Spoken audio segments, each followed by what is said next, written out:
Buonasera, bentornati qui alle conversazioni sull'Iran. Giovedì 15 giugno, le 21 precise, spaccate, anzi 21 e un minuto. Noi ci siamo, io ci sono, qualcuno di voi già c'è. Questa sera, come credo qualcuno già saprà, non andiamo in diretta su Facebook. Questo non per nostra volontà, ma perché Facebook mi ha messo in punizione. Adesso poi vedremo perché. È una cosa abbastanza, anche abbastanza ridicola, se vogliamo, ma lo vedremo un po'. Quindi spero che le persone che in genere normalmente seguono da Facebook questa sera abbiano cambiato, come dire, ambiente in cui seguire e seguano su YouTube. Io da sempre raccomando poi, come dico ogni volta, iscrivetevi al canale YouTube, attivate le notifiche, è il modo più sicuro, quello diciamo anche meno faticoso per ricordarsi sempre delle dirette, per rimanere aggiornati, per non perdere le dirette. Anche perché su YouTube è più semplice ritrovare le dirette, rivedere le trasmissioni, ricercarle, è il social, la piattaforma su cui poi comunque il tempo, la memoria ha un senso. Su Facebook è tutto molto labile, quindi si vede subito qualcuno in diretta, ma poi ritrovarlo non è proprio la cosa più semplice del mondo. Bene, detto tutto questo, buonasera Cristina, buonasera a tutti gli amici, anche con chi ieri siamo riusciti a vederci. È stata una bella occasione, è stata una bella giornata sia con gli amici con cui siamo visti a pranzo, sia ieri alla presentazione della rivista Opinio Iuris, ieri nel tardo pomeriggio qui a Roma. Prima di iniziare un po', questa sapete che è una diretta fatta, come dire, domande e risposte, una diretta aperta. Andrea, tra l'altro, ho ricevuto poco fa, proprio pochi minuti fa, il tuo messaggio cioè la tua domanda, e adesso poi risponderò anche alle altre domande che sono arrivate via Instagram. Anzi, un altro appuntamento semplicemente, ed è quello per lunedì prossimo, quando ci sarà con noi nuovamente Saman Javadi e parleremo di calcio. Parleremo anche, insomma, come sempre, una cosa serissima e futile allo stesso tempo come il calcio. Parleremo di calcio iraniano, bilanci e prospettive, parleremo anche così, insomma, un po' l'ottica del calciomercato, di quali giocatori potrebbero venire in Italia, quali all'estero, come si stanno comportando. L'Iran è impegnato in un torneo internazionale in questo momento. Sarà un modo anche così per riparlare di calcio dopo parecchi mesi, dopo i mondiali non abbiamo più parlato. E comunque, come sempre, quando si parla poi di Iran si intrecciano varie questioni. Saluto anche Fabri, saluto le persone che si stanno aggiungendo alla nostra diretta. Allora, per non dimenticare proprio l'ultima domanda, cioè quella che mi è arrivata per ultima, ma la leggiamo per prima, così è sicuro che poi non me la dimentico. Tanto saluto anche Giuliana, con cui siamo visti anche ieri, ha fatto molto, molto piacere, anche insomma vederci anche possibile qui a Roma ogni tanto, quindi non è sempre semplicissimo dopo 3 anni che ci frequentiamo, diciamo, digitalmente. Ma la domanda che Andrea ha posto pochi minuti fa è una delle domande, se vogliamo, anche più non dico naturali, ma sicuramente quelle che penso siano venute un po' a tutti. Io la riporto qui nei commenti, faccio copia e incolla, ma la domanda non sono io comunque ad averla fatta a me stesso, ma è Andrea, che dice appunto: mi sto chiedendo da molto ormai che fine hanno fatto i servizi a reti unificate e su tutti i giornaloni a riguardo le famose proteste. Nessuno dice più niente, anzi si vede la Goracci della Rai che intervista donne senza velo in giro per le strade e nei locali. Come mai questo cambiamento nella comunicazione? Ecco, questa è ottima questione che ci stiamo facendo un po' tutti. Ehm, sì, questo è un cambiamento nella comunicazione. Diciamo, le grandi manifestazioni, i grandi servizi sulle manifestazioni in questo momento non ci possono essere, perché non ci sono le grandi manifestazioni. Se prima non c'erano le manifestazioni, grandi manifestazioni di massa veramente enormi, perché per vari motivi in Iran, ma nemmeno all'estero mi sembra che ultimamente siano state organizzate grandi manifestazioni come quella di Berlino a novembre, come anche altre anche qui a Roma nei mesi passati, semplicemente perché è cambiato un po' l'attenzione e l'atteggiamento nei confronti della situazione in Iran, perché la situazione in Iran è cambiata. Premettendo che i motivi che hanno portato a quelle proteste non sono scomparsi, perché semplicemente il fatto che magari nelle strade si vedano donne al momento senza velo, o comunque poco velate, o comunque ci sono le restrizioni, ci sono sempre state in 40 anni, questo non vuol dire che il problema sia stato risolto, né che altri motivi di malcontento sociale economico, politico, siano stati risolti. Ma è innegabile che oramai da parecchi mesi, io direi quasi da 6 mesi oramai, non ci sono più le proteste come abbiamo visto, come avevamo viste in autunno. Ora a questo, come dire, a questo mutata situazione in Iran, e credo che sia mutata anche l'atteggiamento dei media. È vero che finché possono, si prende sempre l'episodio, direi quasi l'aneddoto, che possa raccontare l'Iran in un certo modo, ma è anche vero che c'è una lontananza anche tra quello che si vuole raccontare e poi la realtà, cioè quello che poi è accaduto in questi mesi in cui, a fronte di un racconto che parlava di un Iran sempre più isolato, sempre più, schiacciato dalle sanzioni, sempre più in crisi politica e diciamo anche di relazioni internazionali, mi sembra che gli ultimi mesi abbiano detto una cosa diversa. Giusto o sbagliato che sia, che ci piaccia o meno. Quest'altra riflessione che fa qui Fabri è molto giusta, ma soprattutto nessuno ha parlato degli scontri di confine tra Iran e Afghanistan, anche per la questione dell'acqua. Pareva stesse per scoppiare una guerra, i talebani addirittura proclamavano, adesso poi immagino continui il suo commento, ma non solo, cioè ci sono state delle vittime, ci sono stati dei soldati iraniani uccisi, questo nessuno nella stampa italiana l'ha riportato, cioè si dà molta più importanza all'aneddoto, come per esempio, sì, l'Afghanistan addirittura i talebani parlavano di prendere Teheran, questo è un aspetto di cui tenere conto. Sì, cioè nel senso che c'è una crisi, politica anche piuttosto forte, che è stata anche una crisi militare, perché appunto ci sono stati scontri alla frontiera. Di questo magari, parleremo, ne vorrei parlare in modo più approfondito in un'altra occasione, ma comunque è una situazione di grande tensione a quella frontiera. Mentre molto spesso si è privilegiato il racconto su aspetti come quello della famosa videocamera montata su un traliccio a forma di cappio sull'ambasciata, a cui dei parlamentari italiani evidentemente non avevano moltissime altre questioni da affrontare se non quella di denunciare questa presunta provocazione da parte delle autorità della Repubblica Islamica nei confronti dei manifestanti. Poi dopo si è scoperto che diciamo, quel lampione, quel faro, quelle cose di sorveglianza era stato montato 10 anni fa, che poi erano stati i tecnici italiani a metterlo, e che quindi era una notizia non notizia. Qualcuno è stato abbastanza accorto, almeno da cancellare i tweet e i post che avevano messo, qualcun altro no, perché non ha fatto nemmeno marcia indietro, ma figuriamoci se qualcuno magari ha chiesto scusa anche semplicemente per aver dato una notizia falsa. Però ecco, si presta molta più attenzione a questo, come l'episodio quello ricorderete del video della ragazza, senza velo, che era stata, diciamo, aggredita in un locale, in un negozio, da un tizio che aveva versato dello yogurt in testa, e poi era intervenuto un negoziante a difesa.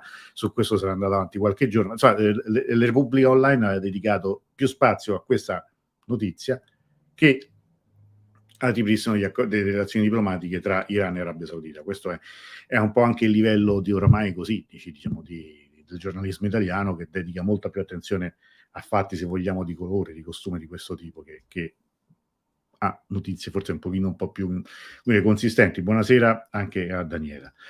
Allora, ho detto questo, quindi risposto credo a queste due domande, che sono ultime in ordine d'arrivo, ma le abbiamo esaurite prima, insomma, ne abbiamo risposto prima, soprattutto sulla prima, cioè è evidente che non c'è questo tipo di narrazione, cioè lo stesso tipo di narrazione che c'è stato fino a qualche mese fa, diciamo forse fino a Sanremo, con la famosa comparsata di quel tipo lì.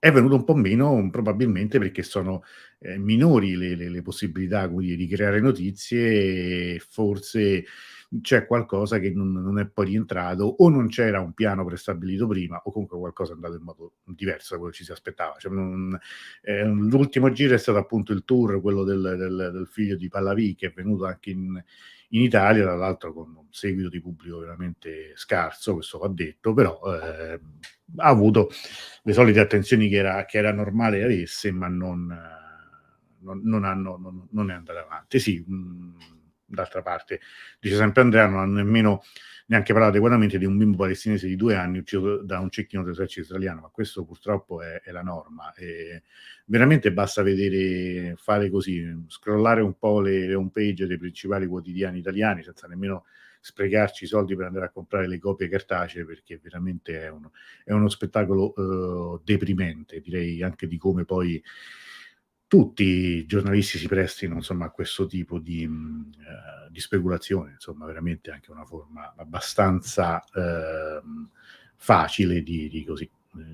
di modo di seguire la corrente. Però, proprio perché invece noi vogliamo cercare di dire qualcosa di diverso, io ho preso qualche notizia degli ultimissimi giorni e per cercare di parlarne, perché invece delle notizie, diciamo a livello anche internazionale ci sono, cioè non è semplicemente dobbiamo seguire poi appunto quello che dicono i giornali, i grandi media. L'uscita più interessante, secondo me più significativa, è quella di Khamenei sul nucleare, cioè che è successo? Che il 12 giugno la guida dell'Iran, io qui dico poi per fortuna ci sono pure gli account in italiano, così uno li mette e quello che sono loro che lo pubblicano, così insomma lo possiamo leggere tutti quanti insieme. Ha incontrato i responsabili diciamo, dell'industria nucleare nazionale, quindi scienziati, esperti, specialisti, era domenica 12 giugno. E ha fatto un discorso, che qui è riassunto diciamo per punti, che è un discorso interessante dal punto di vista diciamo politico. Il solito discorso non è che ci interessa dire Khamenei perché ci piace quello che dice o non ci piace, è semplicemente perché è la guida e quindi è il personaggio politicamente forse il più importante, anzi sicuramente il più importante personaggio politico in Iran, più anche del Presidente della Repubblica, e se dice qualcosa, se noi lo seguiamo, se noi vogliamo capire un po' quello che sta succedendo, bisogna saperlo, bisogna riportarlo, perché altrimenti insomma non è che semplicemente ascoltando i nostri grandi esperti si capisce qualcosa. E allora, che cosa ha detto lui? Ha detto delle cose molto, molto chiare, cioè in sostanza, il primo punto è: sono 20 anni che ci dite che,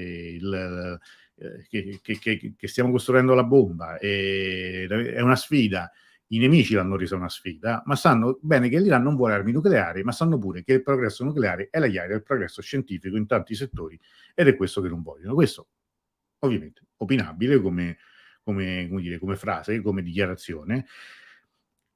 Però Khamenei insiste, e qui poi è già una cosa che risponde a una delle domande che sono arrivate. Le armi nucleari sono armi di distruzione di massa e noi siamo contrari alla distruzione di massa, cioè è contrario alla fede e all'Islam, sia le armi nucleari, sia quelle chimiche, sia gli altri possibili tipi di armi di distruzione di massa. Ok, qui possiamo dire queste belle parole, uno può anche non crederci o no.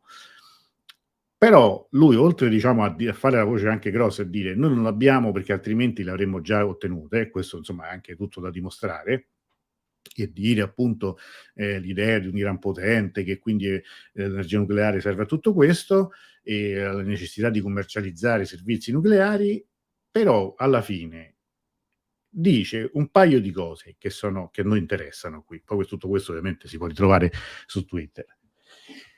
Cioè, lui dice una cosa che poi è vera: l'esito di 20 anni di sfida nucleare è aver capito che non ci si può fidare delle promesse dei governi con cui si negozia, nemmeno della IEA. Abbiamo subito forti danni dopo esserci fidati di loro. E qui ritorniamo con l'adagio di Khamenei che diceva già nel 2015: non vi fidate a fare l'accordo sul nucleare perché questi non manterranno la parola. Però l'accordo si fece. Però qui sono gli ultimi due tweet, diciamo, gli ultimi due punti che ci interessano di più. Il mio serio consiglio, questo è quello che è da considerare, alle autorità, quindi diciamo al presidente dell'Iran, al governo iraniano, è di conservare la cooperazione con la IEA, svolgere ciò che è richiesto dalle norme della convenzione, ma non di più. Quando la IEA avanza richieste prepotenti non bisogna mai accettare. Però qual è il punto fondamentale? È che Khamenei in pratica dice un accordo si può fare. Se si farà un accordo io non sono contrario. E non è la posizione di fino a qualche tempo fa, in cui si diceva o si ripristina il vecchio accordo, cioè quello morto di fatto, anche se formalmente ancora esistente, siglato nel 2015, il famoso JCPOA, oppure niente. Questo discorso di domenica scorsa è un discorso che dice praticamente si può fare pure un altro, diciamo un accordino, in mancanza d'altro.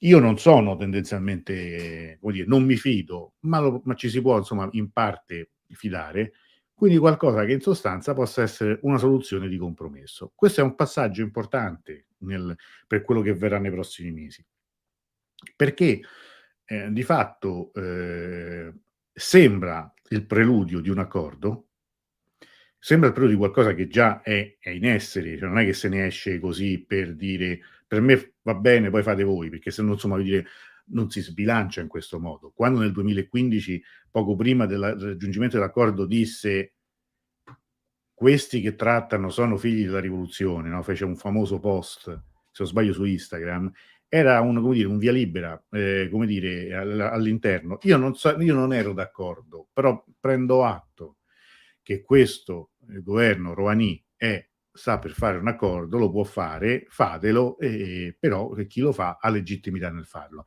Questo non è un passaggio da poco, cioè nel senso che è la classica dimostrazione che non è vero che in Iran c'è un solo uomo al comando e che dal suo no o dal suo sì dipende tutto. Dipende molto, ma non dipende tutto. Perché, ripeto, se fosse stato per lui, lui non avrebbe siglato l'accordo nel 2015, ma prese atto che quello era un passaggio probabilmente necessario, come dire, alla resistenza stessa della Repubblica Islamica, all'esistenza in quel momento, dopo il voto che c'era stato. Qui è un'altra apertura in questo senso, che probabilmente darà via a dei passaggi tra non moltissimo. Staremo a vedere.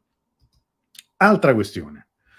Questa è un'altra questione veramente interessante. Macron che ha fatto una telefonata di 1 ora e mezza con Raisi, cioè col presidente iraniano. I due presidenti si sono parlati per 1 ora e mezza e io questo scherzando l'altro giorno ho scritto un post dicendo che Macron vince il premio Mezio Fufezio. Non so se qualcuno di voi qui all'ascolto ricorda un po' di storia romana e chi era Mezio Fufezio, perché in questo senso ci sarebbe tutto. Cioè, nel senso, perché il simpatico Macron, che insomma non è nuovo, d'altra parte come francese non è nuovo a questi, come dire, questi slalom anche abbastanza spericolati per i percorsi della politica internazionale, era quello che in autunno accolse la Ahmadinejad dicendo: noi sosteniamo la vostra rivoluzione, noi sosteniamo la nuova rivoluzione iraniana, indispettendo non poco ovviamente le autorità iraniane, cioè come dire, ma tu sei il presidente della Francia e dici appunto sosteniamo la rivoluzione, quindi evidentemente contando, sperando in qualcosa che stesse per accadere. Lo stessa persona 6 mesi dopo, telefona al presidente iraniano, parla 1 ora e mezza e dicono: "Dobbiamo incentivare i nostri rapporti, dobbiamo riprendere a discutere, a collaborare economicamente, ci sono tante possibilità e tante opportunità". Io ricordo sempre che la Francia è quella potenza, tra l'altro, come dire, in questo erede di una grande tradizione coloniale, colonialista, imperialista, che fino a poco prima del 2015 tentò di sabotare l'accordo sul nucleare, cioè erano quelli più restii, meno malleabili anche nella trattativa. E fino all'ultimo, diciamo, misero i bastoni tra le ruote. Poi, non appena alla fine si raggiunse l'accordo famoso con il 5+1, il 14 luglio, forse sarà stato che la data per loro era significativa per altri motivi e quindi non potevano dire di no. Non appena quell'accordo si raggiunse, furono i primi a tuffarsi proprio a pesce sul mercato iraniano, tanto che a investire sia nel settore automobilistico, sia in quello degli alberghi, delle infrastrutture di ricezione turistica. Anche chi è stato in Iran, magari anche gli amici, qualcuno che è collegato, se l'ultima notte ha dormito in aeroporto, ha dormito in un albergo, adesso senza dire il nome della catena di alberghi, anche che non me la ricordo in questo momento, è una catena francese. E li hanno costruiti loro, li hanno realizzati loro proprio subito dopo, non appena c'è stata il via libera, si sono tuffati, hanno investito, il che non è una cosa sbagliata, poi per carità. E quindi qui questo giornale, Vatan Emruz, che è un giornale conservatore iraniano, titola in modo insomma molto sarcastico Bebakshidan, cioè mi scusino, insomma, come dire, lui che telefona e chiede scusa, insomma, nella sostanza è un po' così, insomma, un dietrofront di Macron, anche se vogliamo poco decoroso. Ma d'altra parte Macron, ricorderete, è pure quello che famoso viaggio a Pechino, in cui poi quella famosa intervista, poi smentita, in cui di fatto rivendicava un'autonomia dei paesi europei rispetto all'America, eccetera, eccetera, eccetera. Quindi comunque sì, loro grandi opportunista, e quindi c'è stato questo passaggio e anche questo però è un passaggio, come dire, passaggio di cui tenere conto. Quindi tra le notizie della settimana c'è anche questa lunga telefonata di 1 ora e mezza tra Macron e Raisi che ha i suoi perché. Ora, qui ritorniamo alla questione del velo. Questo quadretto, questo specchietto che io qui pubblico, è tratto da un giornale Sharq, che è un giornale riformista iraniano, e qui titola: "Quali punizioni attendono le donne?" E sono i punti chiave di una legge del governo sulla castità e l'hijab, che il governo ha prima varato, prima era composta, se non sbaglio, di 14 punti, poi no, forse un po' ridotti a 12, adesso non ricordo bene, in cui ancora una volta cercano, le autorità iraniane cercano, come dire, di mettere insomma un freno, di capire bene cosa fare, soprattutto in vista dell'estate, della stagione calda.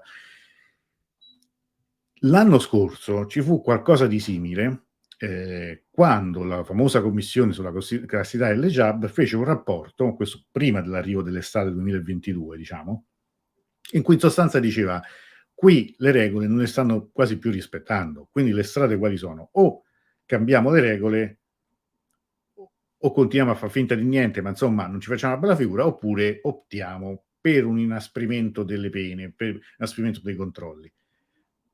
Alla fine l'opzione scelta fu l'ultima e possiamo dire che la povera Masamini fu una vittima, di questo giro di vite, di questa decisione. Da lì sappiamo cosa poi sia accaduto. Ora questi punti, che non stiamo a vedere nel dettaglio, anche perché non sono definitivi, sono tutti con il primo avvertimento, arriva un SMS, poi c'è una limitazione, poi c'è una multa, poi ci sono degli impedimenti sul lavoro, poi sono tante, veramente, sembra un po' una patente a punti, ecco, mettiamola così, che però, come dire, stanno già facendo discutere. Qui vedete appunto un giornale riformista titola, insomma, quindi che punizioni arriveranno? Che cosa ci dobbiamo attendere? Questo è importante perché in Iran è un tema che ogni momento in cui arriva la stagione più calda si ripropone nella sua stringente attualità, perché sapete poi quale sia il clima iraniano e sapete quanto queste limitazioni possono essere stringenti e opprimenti nel vero senso della parola. Per dire però che non è che di tutto questo non si parla più, cioè nel senso, come ci diceva prima Andrea, ci sono i servizi della Coracci. Tra l'altro, semplicemente faccio notare questo: se la Coracci sta giù vuol dire che le hanno dato il visto giornalistico. 6 mesi fa non gliel'hanno dato, non gliel'hanno dato a nessuno. Oggi con un po' di parsimonia cominciano a ridare dei visti turistici, ovviamente magari con molte, come dire, con molte attenzioni, anche perché la situazione si è molto calmata rispetto a prima, però capiamo che qualcosa in parte è cambiato. Non è detto che rimarrà però sempre così, ricorderete anche i video che ha mandato Dawood qualche mese fa, però ecco, la situazione è ancora lì. Formalmente non è che è cambiato nulla. Nella pratica sì, non ovunque, però questo è un qualcosa che è ancora, completamente aperto, completamente.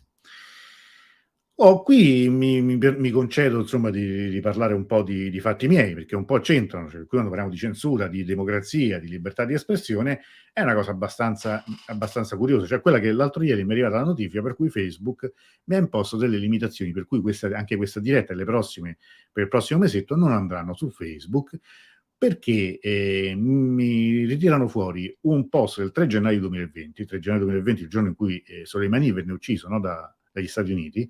Io in quel post semplicemente dicevo, fatto di una gravità inaudita, tra l'altro nei primi commenti che leggevo sui giornali quel sabato mattina, nessuno parlava del fatto che Soleimani era stato uno dei principali artefici della sconfitta dell'ISIS in Iraq. Comunque è un post, ripeto, di 3 anni e mezzo fa. Improvvisamente, non so se Facebook ha mal interpretato quello che c'era scritto, ne dubito. Immagino che è molto più probabile che qualcuno abbia segnalato quel post, immagino qualcuno a cui io non stia particolarmente simpatico, e Facebook se n'è uscito con questa limitazione a cui io ho replicato, come dire, chiedendo insomma un ripensamento. Non credo che verrà accolto, però insomma per altri, credo, 27 giorni ho questa limitazione. Tra le varie limitazioni c'è quella di non poter trasmettere in streaming. È un motivo in più per seguitemi sempre su YouTube, che è meglio, iscrivetevi al canale, attivate le notifiche, questo lo dico sempre, così possiamo anche fare a meno di Facebook e della sua censura. Speriamo. Allora adesso iniziamo invece a rispondere ad altre domande che ci sono state in questi giorni. Cioè Samuel mi chiede: che opinione ha l'Iran dell'India? Come sono i rapporti diplomatici? E questa è una domanda molto interessante. Perché?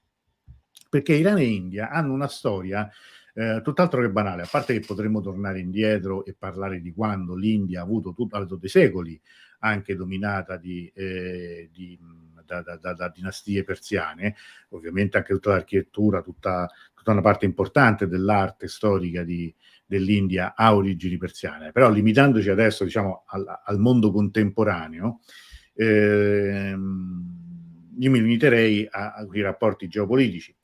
Allora, diciamo, l'India, come sapete, è un paese storicamente che ha tutta una tradizione tra i paesi non allineati, diciamo di non ostilità con l'Unione Sovietica negli anni della Guerra Fredda, di chiara diffidenza con gli Stati Uniti, ma diciamo tutto questo è un po' cambiato poi negli anni. È cambiato perché sono cambiati gli interpreti, è cambiato il paese, è cambiata la composizione politica, etnica, religiosa anche dell'India, che in questo momento, ricordiamo a tutti, è il paese più popoloso del mondo, ha superato la Cina come numero di abitanti ed è una poi anche delle economie emergenti oramai da anni. Diciamo, questo rapporto sicuramente non ostile con l'India, che anche se aveva delle radici storiche profonde, si è un po' incrinato con gli ultimi anni, in particolare con la presidenza Trump. Cioè, quando Trump ha reintrodotto le sanzioni nei confronti dell'Iran, questi sono dati del Fondo Monetario Internazionale, quindi insomma, come dire, assolutamente neutrali rispetto ai due protagonisti. Vedete, qui c'è un crollo del commercio tra India e Iran che fa seguito al 2018, cioè all'anno in cui Trump decide l'uscita degli Stati Uniti dall'accordo sul nucleare e quindi soprattutto l'export di petrolio iraniano in India viene meno. La situazione cambia poi, anche se anche altri aspetti.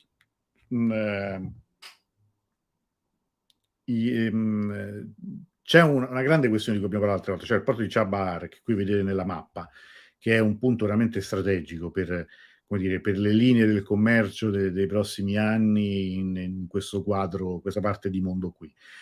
E rimangono molto problematici i rapporti in seguito appunto a questa questione. Perché? Negli ultimissimi anni, l'ultimissimo anno potremmo dire, i rapporti tra India e Iran hanno ripreso un po', diciamo, quota in virtù dei rapporti tra Iran e Russia. Avvicinandosi l'Iran di più alla Russia, inevitabilmente anche l'India si è riavvicinata in parte all'Iran.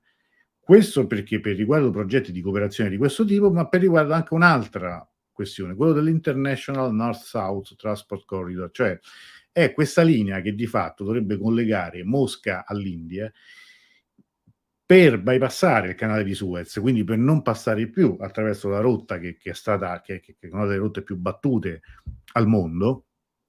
E in questo c'è niente da fare. L'Iran, la posizione geografica dell'Iran è fondamentale. Quindi se, come dire, i due partner, Russia e India, vogliono arrivare a una soluzione conveniente, l'Iran deve entrarci in qualche modo. In tutto questo c'è però anche un altro aspetto della faccenda, che è un aspetto prettamente politico-religioso. Cioè, l'India negli ultimi anni sta conoscendo potremmo dire un'onda di ritorno anche del nazionalismo indù e quindi anche una politica che in certi versi è stata anche molto anti-islamica. Quando parliamo di minoranza islamica dell'India parliamo di qualcosa come, se non sbaglio, 200 milioni di persone, quindi insomma non è che parliamo proprio di una cosa, di un'inezia. Però questo è uno degli aspetti che negli ultimissimi tempi hanno sicuramente incrinato, reso più difficili, più complicati i rapporti tra India e Iran. Io ricordo che quando ho cominciato a frequentare l'Iran, ormai parliamo, ahimè, di quasi 20 anni fa, non era raro incontrare uomini d'affari indiani in Iran, anche in giro un po' dappertutto, ma soprattutto a Teheran. Tra l'altro mi ricordo che, a differenza dei cinesi, che viaggiavano sempre tutti tra uomini vestiti in modo allora molto sobrio, le delegazioni indiane portavano sempre anche le consorti, erano tutti vestiti con questi vestiti meravigliosi, coloratissimi, e dopo non l'ho visti più. adesso non so se ci siano, qualcuno invece mi diceva che ultimamente è più facile incontrare i russi, anche appunto, diciamo, nelle zone di cui abbiamo parlato prima e anche, come dire, militari, russi, come dire, in abbigliamento militare, quindi chiaramente, appartenenti appunto alle sfere militari. Quindi questo è il tipo anche di partnership che esistono in Iran, questi sono i soggetti e questo è anche appunto il rapporto tra India e Iran. Parliamo comunque di colossi. Ritorniamo, andiamo avanti, con le domande e arriviamo a un'altra sempre di Samuel che dice: "Perché l'Iran procura droni alla Russia per attaccare l'Ucraina? Cosa vuole ottenere la Russia?" Beh, innanzitutto l'Iran ottiene e sta già ottenendo una visibilità, una collaborazione che non c'è stata, con gli altri. È chiaro che è un tipo di collaborazione sempre abbastanza rischiosa, ma non io qui non parlo poi tanto dell'aspetto, in contrapposizione all'Occidente, parlo di chiara eventuale concorrenza con la Russia stessa. Russia e Iran non sono mai stati amici, non sono stati necessariamente nemici sempre, ma è vero che sono anche concorrenti, per esempio per quanto riguarda il campo, energetico, petrolifero, quello del gas.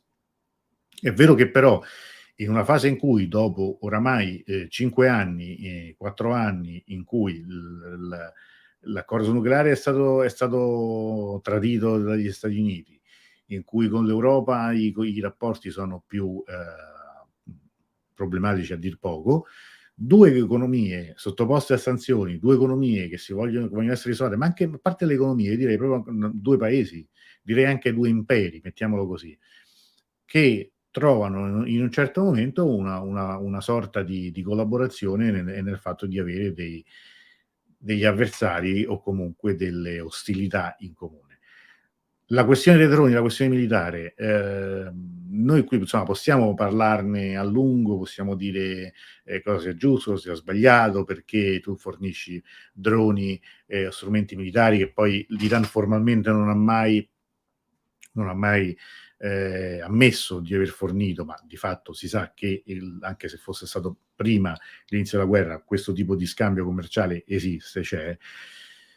Beh, la risposta diede una volta un funzionario iraniano che diceva: "Ma perché durante la guerra tra Iran e Iraq qualcuno ha mai obiettato questo al fatto che gli occidentali vendessero armi all'Iraq, che pure era un paese, aggressore, che era un paese invasore?" Qui rientriamo nella politica, nelle 2 leggi della geopolitica, e questo è sicuramente un fatto che l'Iran in questo modo ha ottenuto già e sta ottenendo l'attenzione e una cooperazione anche in campo poi tecnologico comunque con la Russia. E questo è un aspetto da non sottovalutare e che probabilmente già è stato raggiunto. Andiamo ancora avanti. Qui, sempre Salami chiede: "Khamenei nei suoi tweet esclude che l'Iran possa produrre armi nucleari perché evitare l'Islam. Mente?" Sì e no, cioè nel senso, mente che l'Islam, vieti le armi di distruzione di massa è vero, questo non ha impedito altri paesi islamici a produrne o comunque a dotarsi di armi nucleari. Ricordo il Pakistan. In teoria anche tutti i paesi che sono cristiani dovrebbero astenersi dal progettare, vendere, commerciare e utilizzare armi di distruzione di massa. Non mi sembra che sia questa la realtà del mondo. Ehm, io non credo, non so poi se effettivamente l'Iran arriverà mai a dotarsi formalmente di un'arma nucleare. Quello dell'Iran è stata una scommessa avviata oramai una ventina di anni fa, che è quella di avere un potere di deterrenza nei confronti soprattutto della possibilità di un cambio di regime, di una strategia che puntasse a un cambio di regime. Noi oggi vediamo l'attuale situazione del Medio Oriente con gli Stati Uniti che sono una fase di quasi totale disimpegno, no, dall'area. Però ricordiamo che quando è esplosa la questione nucleare iraniana eravamo subito dopo la guerra, prima in Afghanistan e poi in Iraq, cioè con l'Iran che sì, si era aveva visto scomparire 2, nemici come i talebani e come Saddam Hussein, ma aveva anche le basi americane praticamente dentro casa propria. Ha funzionato? È stato un calcolo giusto? È stato giusto gestirlo in questo modo? Questo potremmo avere opinioni molto diverse. Potremmo anche avere, come dire, un silenzio non sapere mai esattamente come sarebbe stato tutta la storia degli ultimi 20 anni dell'Iran se non avessero mai cominciato con questa storia del nucleare. C'è per esempio qualcuno che dice, anche qualcuno iraniano che dice: "Non valeva assolutamente la pena cominciare una cosa che poi alla fine al paese è costata tanto, perché tutte le sanzioni più pesanti sono arrivate con con il nucleare". Chi non l'ha visto può recuperare la puntata che ho dedicato alle sanzioni, le 4 stagioni delle sanzioni dell'Iran, e vedere come, veramente la parte più dura sia quella che segue diciamo dal 2006-2008 in poi, in cui, arrivano anche le sanzioni sul nucleare. È anche vero che, a parte quelle, ci sono altre che ci sono dal 1979, non sono mai state tolte. È servito? Non è servito? Questo è difficile dirlo. Sicuramente negli anni l'Iran ha costruito non solo un'immagine, ma direi anche uno status di potenza di media grandezza nella regione che un tempo non aveva. Pensiamo veramente al diverso destino dei 2 paesi che si sono combattuti per 8 anni, Iran e Iraq. L'Iraq alla fine è uscito, spappolato dalla guerra, dall'invasione americana, scelta quanto mai scellerata, cioè quello di intervenire, no, contro Saddam Hussein e praticamente dare il via a quella catastrofe umanitaria anche e politica che è stata l'Iraq post Saddam Hussein. Ma da un punto di vista, se vogliamo, meramente geopolitico, l'Iraq oggi è una cosa piccola rispetto all'Iran. Cioè l'Iran negli anni ha costruito invece uno status, intanto uno Stato, cioè lo Stato della Repubblica Islamica esiste ancora, a differenza del vecchio Stato baatista di Saddam Hussein. La Repubblica Islamica esiste ancora ed ha, con tutti i problemi, le ingiustizie, le contraddizioni che conosciamo, però nell'area ha un ruolo tale che mi sembra che gli ultimi fatti, anche relativi all'accordo con l'Arabia Saudita e tutte le questioni internazionali di cui abbiamo parlato nelle ultime settimane, dimostrino che probabilmente forse non è stata poi una scelta così campata in aria.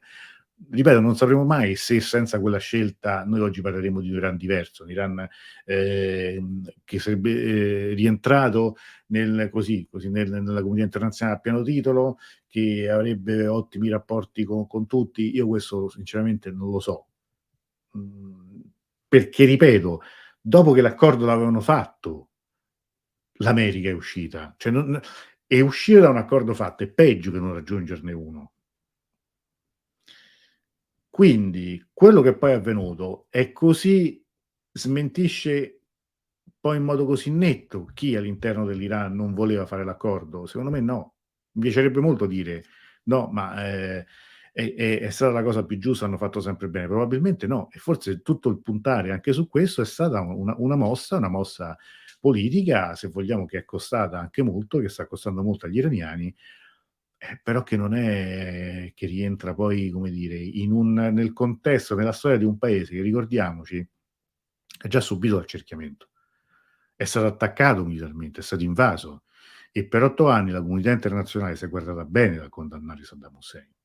Finché Saddam Hussein non si è messo in proprio e poi ha invaso il Kuwait nel '90, tutto sommato tra i 2 contendenti Saddam Hussein era quello meno sgradito, quantomeno, no, alle cancellerie occidentali, e anche quello sostenuto. Questo è il cambio di prospettiva che è necessario per cercare di capire un po' la situazione. Andiamo ancora avanti.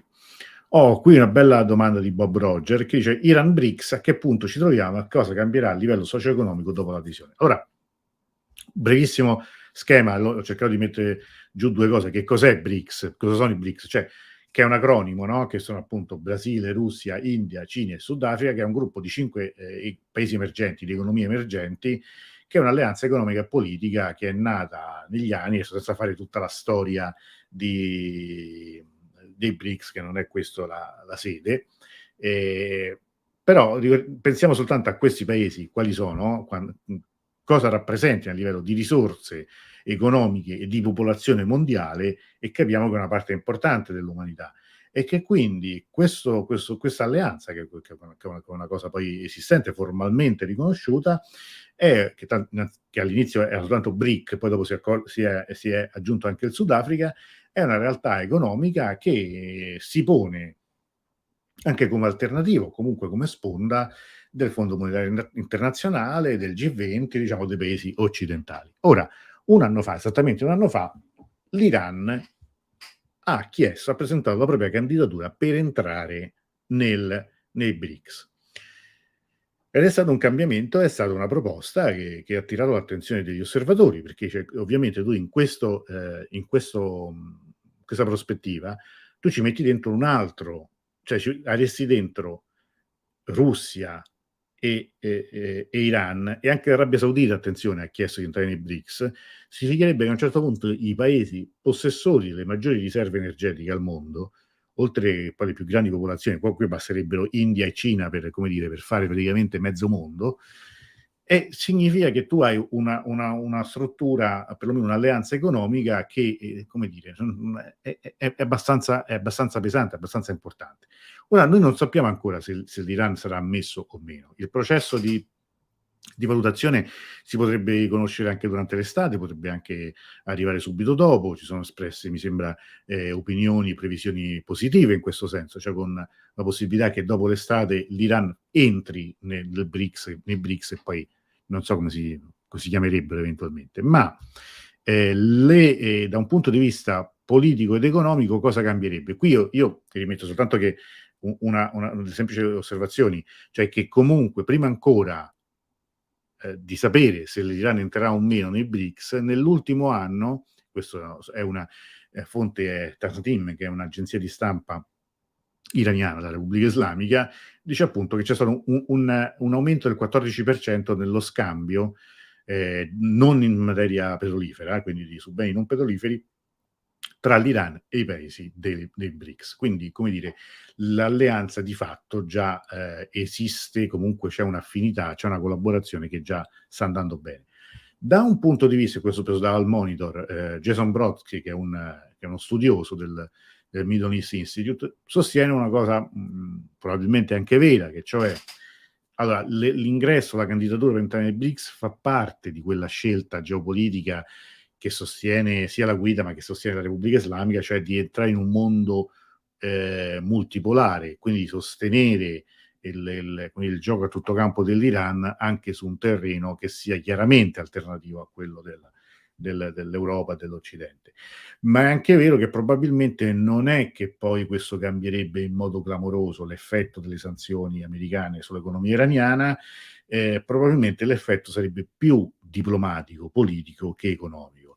E però anche questo non è da sottovalutare. Io aggiungerei un altro aspetto, che cioè in questi giorni il presidente Raisi è impegnato in una serie di visite ufficiali in America Latina, Cuba, Venezuela, Nicaragua, cioè qui rientra quello spirito, se vogliamo, di non allineati, come si chiamavano una volta, che aveva cominciato ed era stato anche molto convincente durante gli anni di Ahmadinejad in questo senso. Poi magari non aveva portato grandi vantaggi all'Iran, ma da un punto di vista politico aveva però stretto un'alleanza che chiaramente in senso anti-americano, in senso comunque anti-imperialista, e che comunque rilancia anche questa figura di questo presidente abbastanza scialba, no? Io ripetevo sempre, era una figura a un certo punto talmente scialba che durante le manifestazioni dell'autunno nemmeno i manifestanti se lo filavano, cioè gli slogan non erano nemmeno dedicati mai a lui.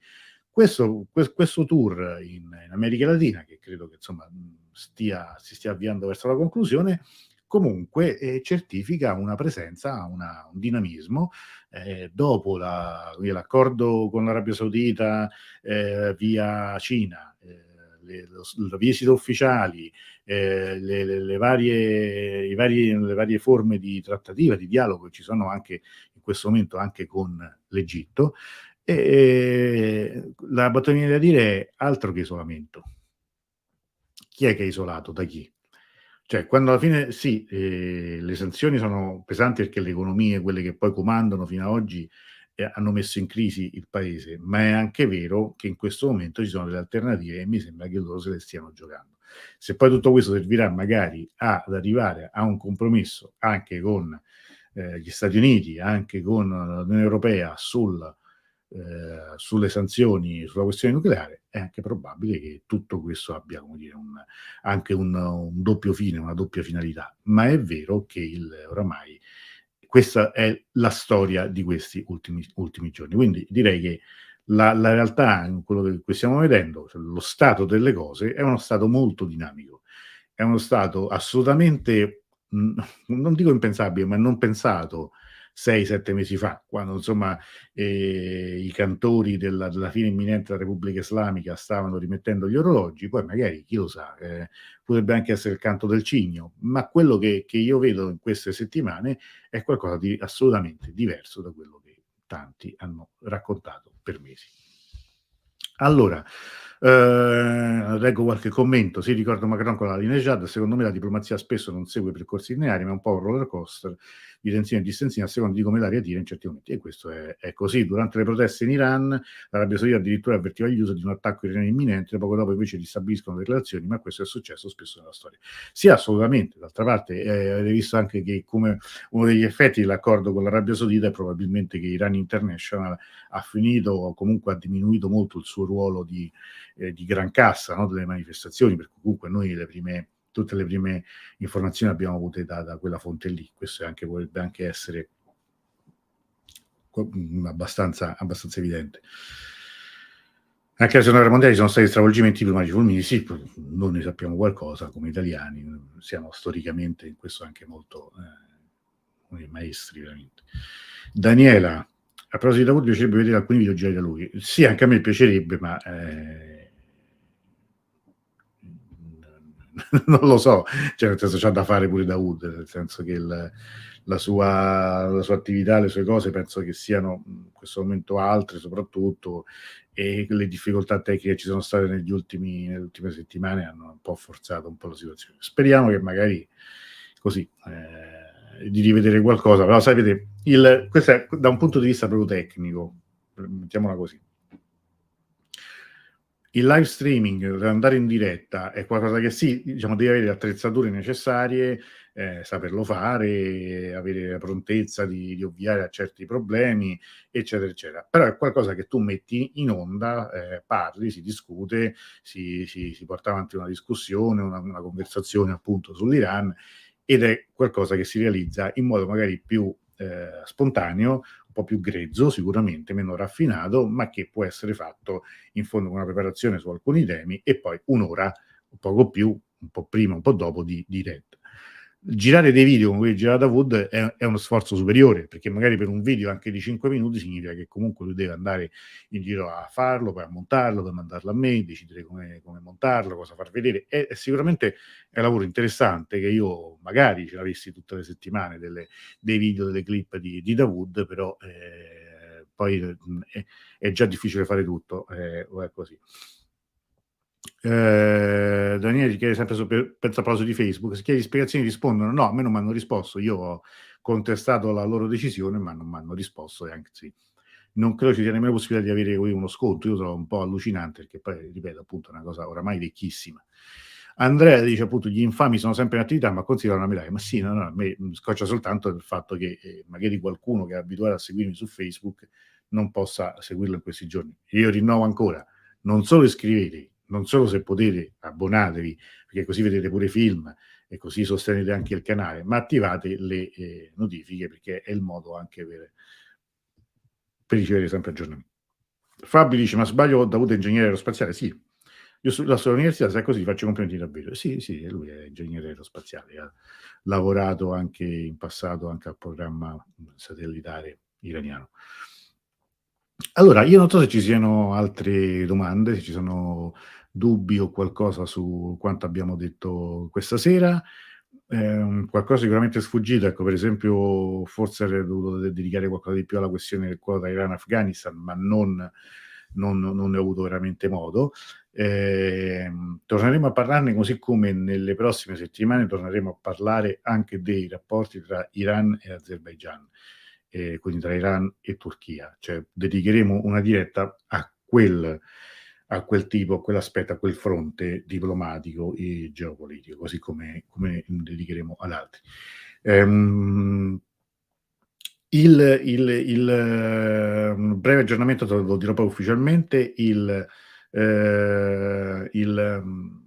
libro di luglio è 16 parole, adesso poi ve lo dirò ufficialmente, lo comunicherò a tutti quelli che hanno partecipato al voto, quindi a luglio l'ultimo appuntamento del gruppo di lettura prima della sosta estiva sarà su questo romanzo, 16 parole. Ve lo rimando comunque ufficialmente a breve. Fabri voleva fare una domanda, falla pure una domanda, magari velocemente, così poi possiamo chiudere. Daniela dice: "Hai ragione sul lavoro che dovrebbe fare lavoro, una fatica, non parlo malattamento". No, no, ma i video pure a me piacerebbero molto, così come piacerebbe anche a me girarne di più. Cioè io ho inaugurato, non so se quanti di voi l'abbiano visto, quella rubrica di un libro in 5 minuti, devo girarne altri, devo girare altre pillole, ma non l'ho fatto ancora in tempo, poi ci proveremo. Fabri chiede: "Chiedo scusa per la volgarità, so che il rumeno e il turco la parola siktir significa va a quel paese, diciamo. Mi confermi che esiste anche in altre parole?" Non lo so, questo non lo so, chiedo agli amici iraniani se confermano questa cosa, non l'ho mai sentita. Non l'ho mai sentita, quindi su questo non ti posso aiutare. Allora, ovviamente qui si può rispondere anche a seguire. Vi ricordo, allora, il prossimo appuntamento con le dirette è per lunedì, e lunedì parleremo di calcio, bilancio e prospettive, con Saman Javadi, qui vedete qua i magnifici 5, da Asmoon agli altri fenomeni, Jan Baksh del calcio iraniano, ma insomma sarà un modo per così anche parlare un po' delle ultime vicende del team MLI e di possibili giocatori che potremmo magari vedere anche nel campionato italiano. Ehm, e niente, qui saluto le persone che non sono potute intervenire ieri, vi ringrazio per aver partecipato anche questa sera. Iscrivetevi, mi raccomando, al canale, attivate le notifiche e a tutti grazie per essere stati con noi e come sempre buona serata.